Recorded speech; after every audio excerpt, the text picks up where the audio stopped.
If it was easy, there'd be no Kerry Washington. If it was easy, there'd be no Taraji Henson. If it were easy, there'd be no Octavia Spencer. But not only that, if it were easy, there'd be no Viola Davis. If it were easy, there'd be no Michael T. Williamson, no Stephen McKinley Henderson, no Russell Hornsby. If it were easy, there'd be no Denzel Washington. So, keep working, keep striving, never give up, fall down 7 times, get up 8. Without commitment, you'll never start. But more importantly, without consistency, you'll never finish. Ease is a greater threat to progress than hardship. I found that nothing in life is worthwhile unless you take risks. Nothing. Nelson Mandela said, "There is no passion to be found playing small and settling for a life that's less than the one you're capable of living." Now, I'm sure in your experiences in school and applying to college and picking your major and deciding what you want to do with life, I'm sure people have told you to make sure you have something to fall back on. Make sure you got something to fall back on, honey. But I never understood that concept, having something to fall back on. If I'm going to fall, I don't want to fall back on anything except my faith. I want to fall forward. I figure at least this way I'll see what I'm going to hit.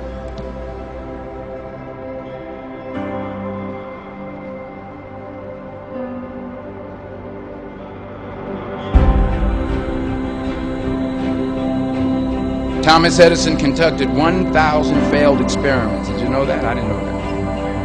Because the 1,001st was the light bulb. Fall forward.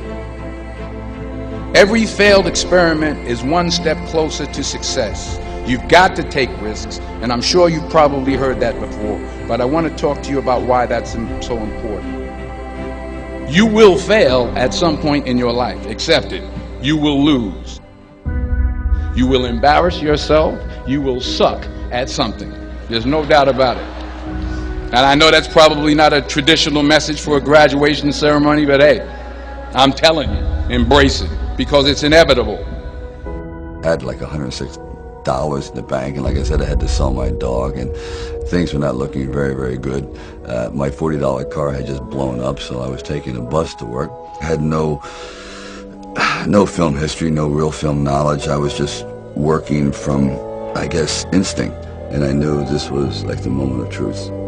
And they said, "Sylvester, you ready?" I said, "No, but Rocky is." The point is, and I'll pick up the pace, the point is every graduate here today has the training and the talent to succeed.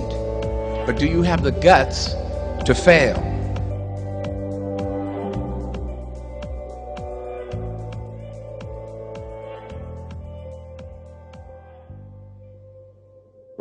If you don't fail, you're not even trying.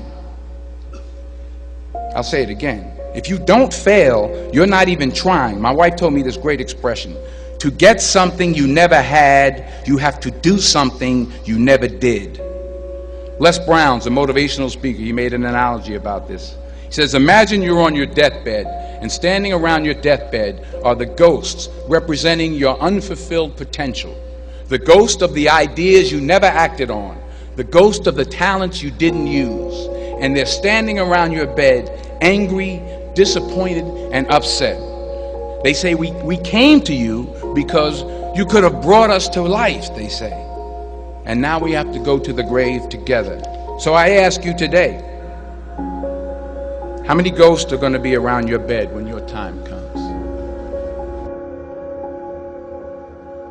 I only think that I only have 2 movies. Well, that keeps it at the tip of the spear, if you know what I mean. That means that those ones better be good, and I better mean everything about them, and I actually like that kind of film. But this idea was so clear to us that all people want to connect. So we just kept working on it, day after day after day. And I know that a lot of you are going to have your own stories just like this.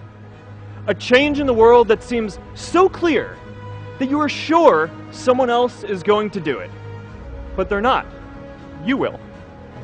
What has happened to us? Don't just accept what others view as the right choice for you. Instead, choose what you feel is the right choice, based on what's important to you first. Those who find success and happiness understand that a good life is about being personal. Sometimes you had to push yourself. Sometimes you had to encourage yourself. You never had everything working at one time, but you were moving. You were in the dark, but you were still fighting in the dark, working in the dark, bought your house in the dark, raised your kids in the dark. You know God was on your side. You didn't have what they had, but you made it anyway.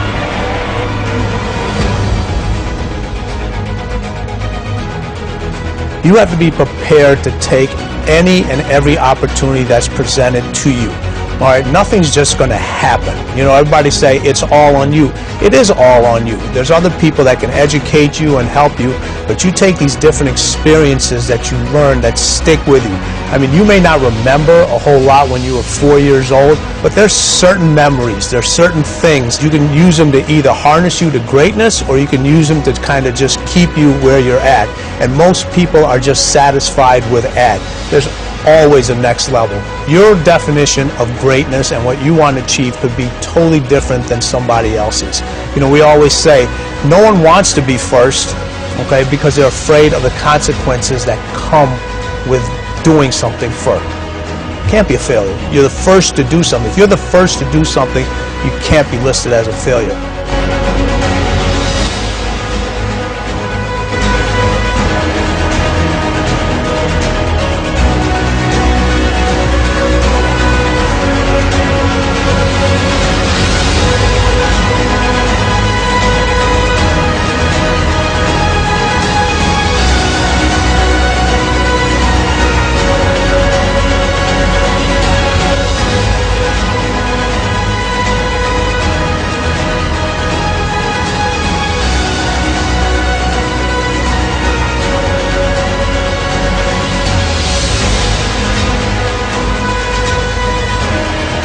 You can't know how to deal with success. You can't know how to deal with failures. You can't know how to deal with the bumps in the road that if you haven't had a taste of everything.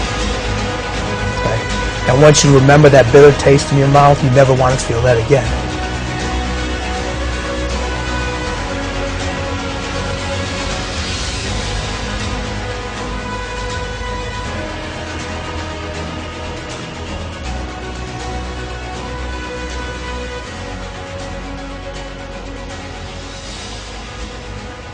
But people don't want to hear the truth, because the truth hurts, okay?